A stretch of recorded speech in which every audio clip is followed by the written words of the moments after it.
The weight of a family secret can be a crushing burden, especially when that secret involves the darkest corners of human nature.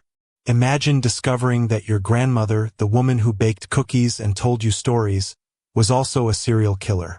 This isn't a tale of a distant stranger, but a chilling reality for the descendants of Judy Benoano, a woman whose crimes didn't just steal lives, but shattered the very foundations of her family. The whispers of her deeds, the echoes of unanswered questions, have reverberated through generations, leaving an indelible mark on those who carry her name. This is the story of Judy, a woman of many aliases and dark deeds, and the devastating legacy she left behind. It's a story that begins not with a murder, but with a deliberate deception, a pattern of manipulation, and a relentless pursuit of personal gain that would eventually claim the lives of multiple innocent people.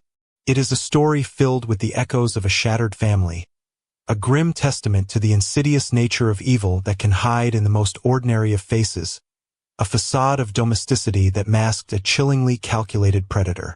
Judy Benoano, born Judias and Welty in 1943, adopted a life of deceit from a young age.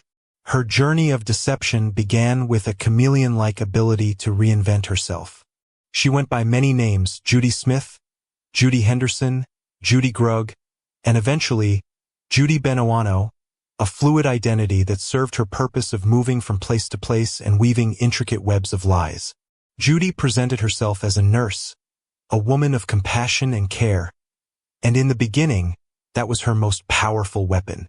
She knew how to gain trust, how to appear harmless, and how to ingratiate herself into the lives of those she intended to exploit. Her charm a potent elixir that blinded those around her to the darkness lurking within.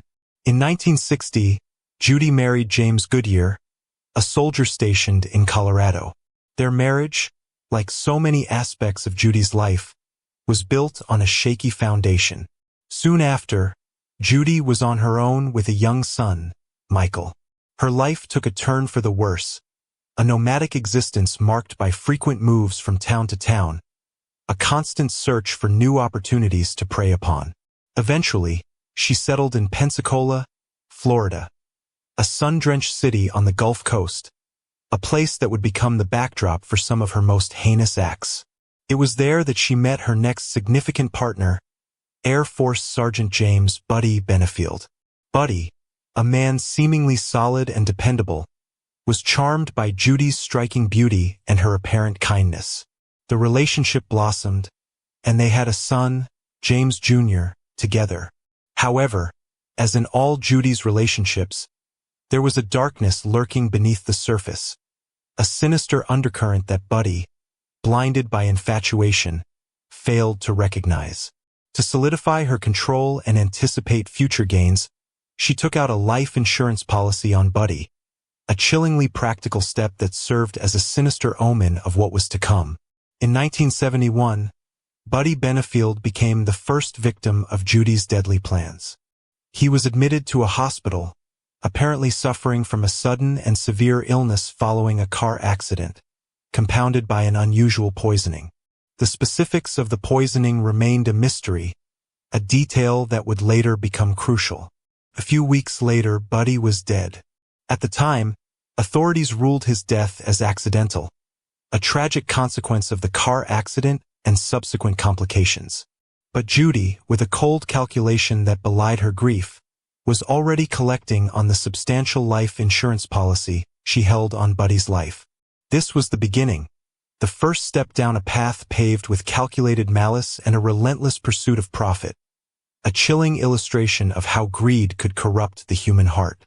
Judy's appetite for deceit was insatiable, her desire for financial security driving her to increasingly desperate and deadly measures. She then married John Grug, a man who was blissfully unaware that the woman he loved had already orchestrated the death of a previous partner. Their marriage, like her previous one, proved to be short-lived, ending in divorce. She was starting to leave a trail of wreckage in her wake, a silent testament to her destructive tendencies. After Grug, she set her sights on John Benoano. Judy made this relationship last longer than the others, perhaps because it offered a more stable and seemingly respectable facade. She and John had a daughter, Kimberly, who would grow up to be forever haunted by her mother's monstrous acts. John was devoted to his new family, completely unaware of the insidious danger he was in, his love a stark contrast to Judy's manipulative machinations. The timeline of Judy's crimes became increasingly complex and horrifying. In 1977, authorities began to connect the dots, linking her to. She was charged with attempted murder after a terrifying incident involving her own son, Michael. Michael, who was already incapacitated, was the target of a rigged car bomb. Miraculously, Michael survived the explosion, a survival that proved to be a key break in the case. His persistent injuries and his mother's suspicious behavior forced investigators to dig deeper, to unravel the tangled threads of Judy's life, and to begin to understand the true magnitude of her crimes. The near-fatal bombing of her own child, an act of unimaginable depravity, exposed the depth of her ruthlessness. The impact of Judy's crimes on her family was devastating, a trauma that rippled outwards and continues to affect her descendants. Her children, Michael and James Jr., were left orphans, grappling with the loss of their father and then, tragically, their brother, all under the shadow of their mother's monstrous deeds. Kimberly, her daughter with John Benuano, was forced to grapple with the horrifying truth about the woman who gave her life, a mother capable of the most horrific crimes imaginable. The lives of her children and her grandchildren were forever stained by her actions, their childhoods irrevocably altered by the dark legacy she bestowed upon them. The emotional toll on the family has been profound, a constant, gnawing reminder of the darkness that lurked within their own bloodline. The legacy of trauma, grief, and betrayal has been passed down through generations, a heavy inheritance that no one should have to bear.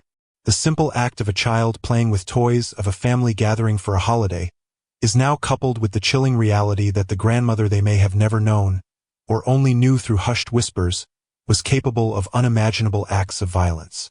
The very fabric of family, meant to be a source of comfort and security, was ripped asunder by Judy's predatory nature. Judy Benuano was eventually brought to justice.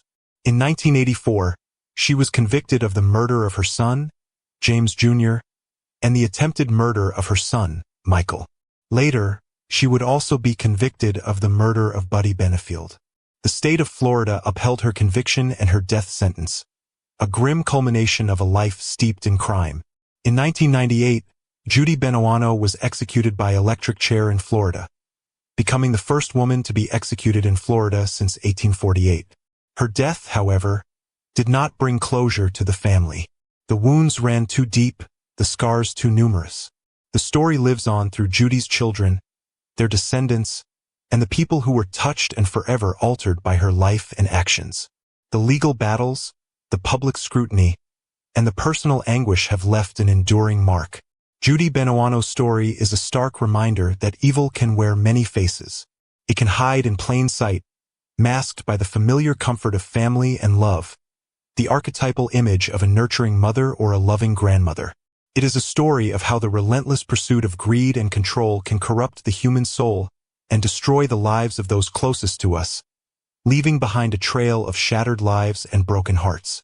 It is a story that will continue to be told and retold, not just as a true crime narrative, but as a cautionary tale, a chilling reminder of the fragility of trust, and the enduring impact of the darkness that can reside within the human heart.